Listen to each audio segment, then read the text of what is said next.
আসসালামু আলাইকুম সুপ্রিয় ভর্তি ইচ্ছুক শিক্ষার্থীরা, কেমন আছো তোমরা সবাই? আশা করি সবাই ভালো আছো। আজকে আমি তোমাদের সামনে উপস্থিত হয়েছি মোস্ট ইম্পর্ট্যান্ট 50টি কোশ্চেন নিয়ে। অর্থাৎ এগুলো হচ্ছে তোমাদের চট্টগ্রাম বিশ্ববিদ্যালয়ে যারা পরীক্ষা দিবা তাদের জন্য এই কোশ্চেনগুলো খুব ইম্পর্ট্যান্ট। তোমাদের ভর্তি পরীক্ষা যদি কোশ্চেন রিপিট হয় তাহলে আমি এই ভিডিওতে যে কোশ্চেনগুলো আলোচনা করেছি এগুলো থেকে কিন্তু তোমাদের ভর্তি পরীক্ষা রিপিট হবে। এই কোশ্চেনগুলো খুবই ইম্পর্ট্যান্ট, এগুলো তোমাদের ভর্তি পরীক্ষা বারবার রিপিট হয়। তো ভিডিওটি তোমাদের জন্য খুবই হেল্পফুল হবে। তো পুরো ভিডিওটি তোমরা কন্টিনিউ করতে থাকো, ইনশাল্লাহ তোমাদের ভর্তি পরীক্ষা এখান থেকে যদি কোশ্চেন রিপিট হয় তাহলে এখান থেকে তোমরা পাবে। তো ভিডিওটি তোমাদের জন্য খুবই হেল্পফুল। তো কথা না বলে আমাদের মূল আলোচনা চলে যাই। আমরা এক নম্বর দেখতে পাচ্ছি, পৃথিবীর কোন দেশটি একটি মহাদেশও বটে? এটা হচ্ছে কি? এটা হচ্ছে অস্ট্রেলিয়া। অস্ট্রেলিয়া হচ্ছে একটা দ্বীপ মহাদেশ, এটা তোমরা মনে রাখবে, এই কোশ্চেনটা কিন্তু ইম্পর্টেন্ট। এরপর আমরা 2 নম্বর দেখতে পাচ্ছি, মুক্তিযুদ্ধ বিষয়ক প্রথম উপন্যাস কোনটি? মুক্তিযুদ্ধ বিষয়ক প্রথম উপন্যাস কোনটি? এটা হচ্ছে রাইফেল রুটি আওরাত। রাইফেল রুটি আওরাত। তোমাদের ভর্তি পরীক্ষার জন্য কোশ্চেনটা খুবই ইম্পর্টেন্ট। এই কোশ্চেনটা কিন্তু বারবার রিপিট হয়, এটা চট্টগ্রাম বিশ্ববিদ্যালয়ে অনেকবার রিপিট হয়েছে। কাকে পল্লীকবি বলা হয়? কাকে পল্লীকবি বলা হয়? এটা হচ্ছে জসিমউদ্দিনকে পল্লীকবি বলা হয়। আর তোমাদের জসিমউদ্দিন কিন্তু এই বানানটা কিন্তু আসে ভর্তি পরীক্ষায়। জসিমউদ্দিন নিচে কোনটি সঠিক বানান? জসিমউদ্দিন কিন্তু বানানটা আসে। জসিমউদ্দিন এবং মাইকেল মধুসূদন দত্ত এই বানানটা কিন্তু আসে। এই কোশ্চেনটা কিন্তু ইম্পর্টেন্ট। তো 4 নম্বর দেখতে পাচ্ছি, কোন বানানটি সঠিক? নিচের কোন বানানটি সঠিক? এটা হচ্ছে মাইকেল মধুসূদন দত্ত। তোমরা মাইকেল মধুসূদন দত্ত এই বানানটা কিন্তু খুব ভালোভাবে মুখস্থ করার চেষ্টা করো, কারণ এটা ভর্তি পরীক্ষা বারবার থাকে। চট্টগ্রাম বিশ্ববিদ্যালয়ে কোশ্চেনটা অনেকবার রিপিট হয়েছে। আমরা দেখতে পাচ্ছি, রবীন্দ্রনাথ ঠাকুর তার কোন গ্রন্থ কবি কাজী নজরুলকে উৎসর্গ করেন? রবীন্দ্রনাথ ঠাকুর তার কোন গ্রন্থটি কাজী নজরুল ইসলামকে উৎসর্গ করেন? সেটি হচ্ছে কি? বসন্ত। বসন্ত এটি কি? বসন্ত হচ্ছে একটি নাটক। তিনি তার বসন্ত নাটকটি কাজী নজরুল ইসলামকে উৎসর্গ করেন। তো আমি এখানে আর কয়েকটি গুরুত্বপূর্ণ তথ্য তোমাদের সাথে শেয়ার করছি। সেটা হচ্ছে কি? তাসের দেশ। তাসের দেশ এটি উৎসর্গ করেন কাকে? রবীন্দ্রনাথ ঠাকুর তাসের দেশ এটি কাকে উৎসর্গ করেন? তাসের দেশ হচ্ছে একটি নাটক, এটি উৎসর্গ করেন হচ্ছে নেতাজি সুভাষচন্দ্র বসুকে। সুভাষচন্দ্র বসুকে তিনি উৎসর্গ করেন। এরপর রেখেছি কালের যাত্রা। কালের যাত্রা নাটকটি কাকে উৎসর্গ করেন? এটা হচ্ছে শরৎচন্দ্র চট্টোপাধ্যায়কে তিনি উৎসর্গ করেন। এরপর হচ্ছে খেয়া। খেয়া হচ্ছে এটি কি? কাব্যগ্রন্থ। এটি কাকে উৎসর্গ করেন? এটা হচ্ছে বিজ্ঞানী জগদীশচন্দ্র বসুকে তিনি উৎসর্গ করেন। জগদীশচন্দ্র বসুকে তিনি কি উৎসর্গ করেন। তোমাদের যদি কোশ্চেন আসে যে রবীন্দ্রনাথ ঠাকুর কাকে কি উৎসর্গ করেন, সেটা হচ্ছে তোমরা এখান থেকে কিন্তু কমন পাবে। আর এগুলো কিন্তু এত ইম্পর্টেন্ট না, তাও কিন্তু তোমাদের জেনে রাখা উচিত, এখান থেকে কিন্তু কোশ্চেন হতে পারে। তোমাদের সবচেয়ে বেশি ইম্পর্টেন্ট হচ্ছে রবীন্দ্রনাথ ঠাকুর কাজী নজরুলকে কোনটি উৎসর্গ করেন? সেটা হচ্ছে বসন্ত। ঠিক আছে। আমরা 6 নম্বর দেখতে পাচ্ছি, বাংলাদেশ কোন সালে জাতিসংঘের সদস্যপদ লাভ করে? বাংলাদেশ কোন সালে জাতিসংঘের সদস্যপদ লাভ করে? এটা হচ্ছে 1974 সালে 136তম সদস্যপদ লাভ করে। 1974 সালে 136তম সদস্যপদ লাভ করে। খুব ইম্পর্টেন্ট কোশ্চেন। এরপর আমরা 7 নম্বর দেখতে পাচ্ছি, কোন বিশ্ববিদ্যালয় জসিমউদ্দিনকে ডক্টর অফ লিটারেচার উপাধিতে সম্মানিত করে? এটা হচ্ছে কোন বিশ্ববিদ্যালয়? এটা হচ্ছে কলকাতা বিশ্ববিদ্যালয় ডক্টর অফ উপাধিতে ভূষিত করে কাকে? জসিমউদ্দিনকে। প্রমোদ চৌধুরীর মতে সাহিত্যের উদ্দেশ্য কি? প্রমোদ চৌধুরীর মতে সাহিত্যের উদ্দেশ্য কি? এটা হচ্ছে আনন্দ দান করা। তোমাদের ভর্তি পরীক্ষায় কিন্তু কোশ্চেনটা বারবার রিপিট হয়। এরপর 9 নম্বর দেখতে পাচ্ছি, প্রত্যেকেই আমরা পরের তরে এই অমর পঙ্গুক্তিটি রচয়িতাকে। প্রত্যেকেই আমরা পরের তরে এই অমর পঙ্গুক্তিটির রচয়িতাকে। এটা হচ্ছে কামিনী রায়। 21-এর প্রথম কবিতা কে লিখেছেন? 21-এর প্রথম কবিতা এটি কে লিখেছেন? এটা হচ্ছে মাহবুবুল আলম চৌধুরী, তিনি লিখেছেন। তোমাদের ভর্তি পরীক্ষার জন্য কোশ্চেনটা অতি প্রয়োজনীয়। আমি যেগুলো তোমাদের জন্য ইম্পর্টেন্ট এবং বারবার রিপিটেড কোশ্চেন বলছি, পারলে তোমরা এগুলো একটা নোট খাতায় নোট করে রাখো। তাও যদি সম্ভব না হয় তাহলে তোমরা ভিডিওটি বারবার দেখতে থাকো, ইনশাল্লাহ তোমাদের মাথায় গেঁথে যাবে। এরপর আমরা 11 নম্বর দেখতে পাচ্ছি, কোন কবিকে ছন্দের জাদুকর বলা হয়? কোন কবিকে ছন্দের জাদুকর বলা হয়? এটা হচ্ছে সত্যেন্দ্রনাথ দত্তকে ছন্দের জাদুকর বলা হয়। এখানে আমি আরেকটা গুরুত্বপূর্ণ টপিক রেখেছি, সেটা হচ্ছে কি? বঙ্কিমচন্দ্র চট্টোপাধ্যায়কে কি বলা হয়? তাকে বলা হয়েছে সাহিত্য সম্রাট। কি বলা হয়? সাহিত্য সম্রাট। ডিসকভারি অফ ইন্ডিয়া গ্রন্থটির লেখককে? এর লেখককে? এটা হচ্ছে জওহরলাল নেহেরু। জওহরলাল নেহেরু। খুবই ইম্পর্টেন্ট কোশ্চেন। এরপর আমরা 13 নম্বর দেখতে পাচ্ছি, the liberation of Bangladesh. The liberation of Bangladesh গ্রন্থের রচয়িতাকে? দ্য লিবারেশন অফ বাংলাদেশ গ্রন্থের রচয়িতা হচ্ছে সুখওয়ান্ত সিং। সুখওয়ান্ত সিং। কোন বানানটি সঠিক? এটা হচ্ছে পিপিলিকা। তোমাদের সকল ভর্তি পরীক্ষায় কোশ্চেনটা বারবার রিপিট হয়। পিপিলিকা কোশ্চেনটা থাকবে, যদি কোশ্চেন রিপিট হয় তাহলে পিপিলিকা কোশ্চেনটা থাকবে। তো পিপিলিকা আমরা কীভাবে মনে রাখবো? আমরা রসিকারকে ধরবো 1, দীর্ঘিকারকে 2 এবং রসিকারকে 1, তাহলে হচ্ছে পিপিলিকা কত? 121। এই সংখ্যাটি দ্বারা আমরা মনে রাখবো পিপিলিকা 121। পিপিলিকা 121। আমরা 15 নম্বর দেখতে পাচ্ছি, 52 দিনগুলো কোন গ্রন্থ থেকে নেওয়া হয়েছে? 52 দিনগুলো এটি কোন গ্রন্থ থেকে নেওয়া হয়েছে? এটা হচ্ছে অসমাপ্ত আত্মজীবনী গ্রন্থ থেকে নেওয়া হয়েছে। অসমাপ্ত আত্মজীবনী গ্রন্থ থেকে নেওয়া হয়েছে। তোমাদের ভর্তি পরীক্ষার জন্য এই কোশ্চেনটা খুবই ইম্পর্ট্যান্ট। মোতাহের হোসেন চৌধুরীর মতে নদীর গতির মধ্যে কে মানব জীবনের সাদৃশ্য লক্ষ্য করেছেন? মোতাহার হোসেন চৌধুরীর মতে নদীর গতির মধ্যে কে মানব জীবনের সাদৃশ্য লক্ষ্য করেছেন? এটা হচ্ছে রবীন্দ্রনাথ ঠাকুর। খুবই ইম্পর্টেন্ট কোশ্চেন। এরপর আমরা 7 নম্বর দেখতে পাচ্ছি, কোন কবি গান রচনা করেননি? কোন কবি গান রচনা করেননি? তিনি হচ্ছে মাইকেল মধুসূদন দত্ত। তিনি কিন্তু গান রচনা করেননি। তোমাদের ভর্তি পরীক্ষায় কোশ্চেনটা কিন্তু রিপিট হয়। 18 নম্বর দেখতে পাচ্ছি, কাজী নজরুল ইসলামের কোন কবিতাটি চট্টগ্রামে রচিত হয়েছিল? কাজী নজরুল ইসলামের কোন কবিতাটি চট্টগ্রামে রচিত হয়েছিল? সেটা হচ্ছে কি সিন্ধু হিল্লোল। সিন্ধু হিল্লোল। খুবই ইম্পর্টেন্ট কোশ্চেন। এরপর 19 নম্বর দেখতে পাচ্ছি, বিড়াল মূলত কোন ভাষার শব্দ? বিড়াল এটি কোন ভাষার শব্দ? এটা হচ্ছে মুন্ডা ভাষার শব্দ। তোমাদের ভর্তি পরীক্ষায় এই কোশ্চেনটা বারবার রিপিট হয়। বাংলা একাডেমিতে ভাষা আন্দোলনের শহীদের স্মরণে নির্মিত ভাস্কর্যের নাম কি? বাংলা একাডেমিতে ভাষা আন্দোলনের শহীদের স্মরণে নির্মিত ভাস্কর্যের নাম কি? সেটা হচ্ছে মোদের গৌরব। এরপর 21 নম্বর দেখতে পাচ্ছি, Leonardo da Vinci. Leonardo da Vinci তিনি কে ছিলেন? তিনি ছিলেন একজন চিত্রশিল্পী এবং বিজ্ঞানী। বাংলাদেশের জাতীয় সঙ্গীতের ইংরেজি অনুবাদক কে? তিনি কে? তিনি হচ্ছে সৈয়দ আলী আহসান।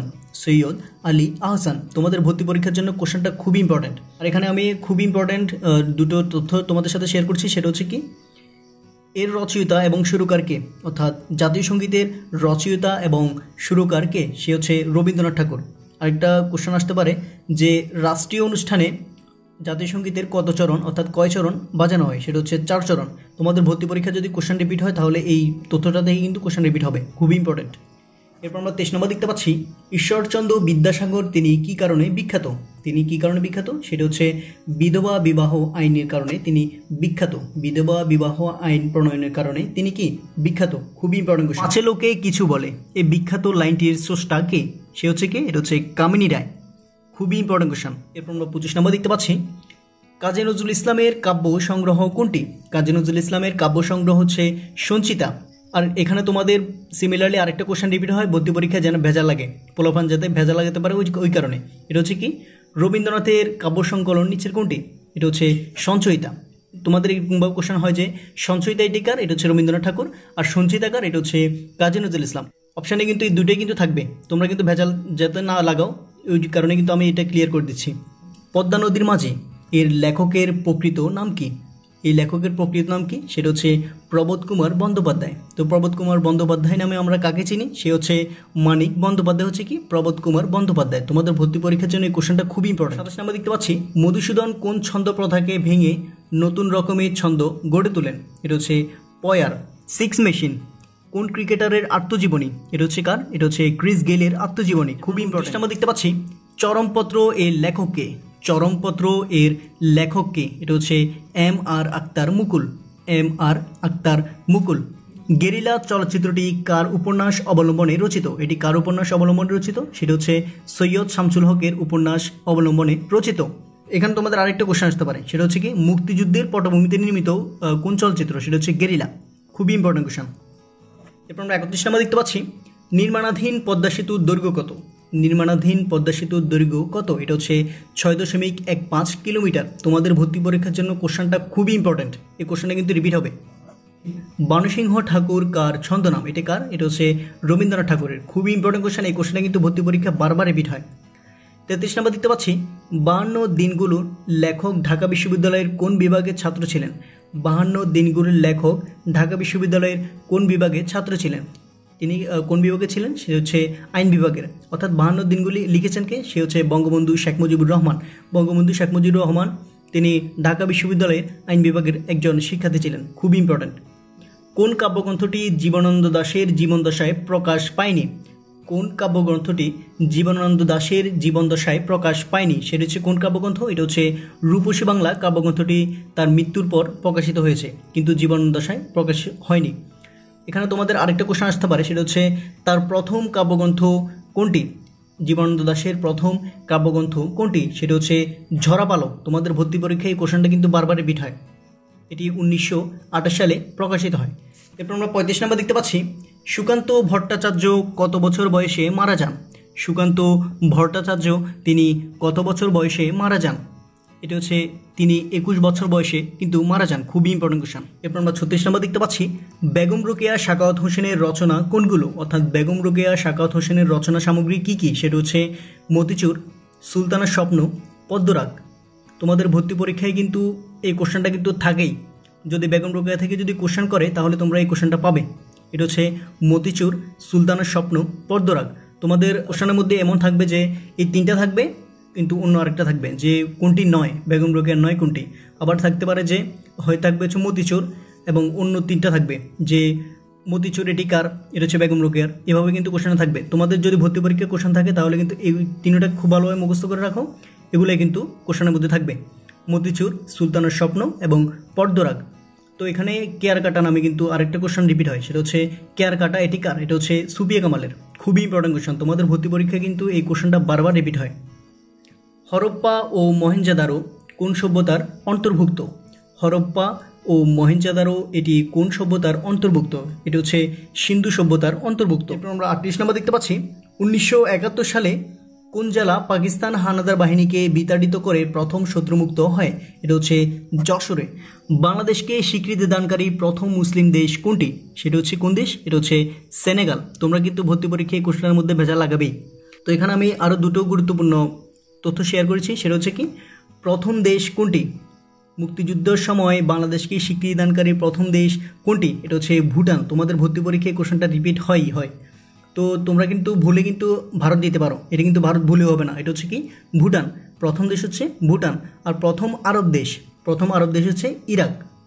এই কোশ্চেনটা থাকবেই। তোমাদের যদি ভর্তি পরীক্ষায় কোশ্চেন রিপিট হয় তাহলে কোশ্চেনটা সবার আগে রিপিট হবে, খুবই ইম্পর্টেন্ট। এরপর আমরা 40 নম্বর দেখতে পাচ্ছি, কবি কাজী নজরুল ইসলাম জন্মগ্রহণ করেন কত সালে? কবি কাজী নজরুল ইসলাম তিনি জন্মগ্রহণ করেন কত সালে? তিনি হচ্ছে 1899 সালের 25 মে তিনি জন্মগ্রহণ করেন। 1899 সালের 25 মে।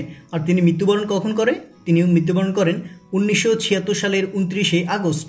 1976 সালের 29শে আগস্ট। খুবই ইম্পর্টেন্ট কোশ্চেন, তোমাদের ভর্তি পরীক্ষায় কোশ্চেনটা কিন্তু রিপিট হয়। এরপর আমরা 41 নম্বর দেখতে পাচ্ছি, কে কবি নন? সে হচ্ছে কে? সে হচ্ছে শরৎচন্দ্র চট্টোপাধ্যায়।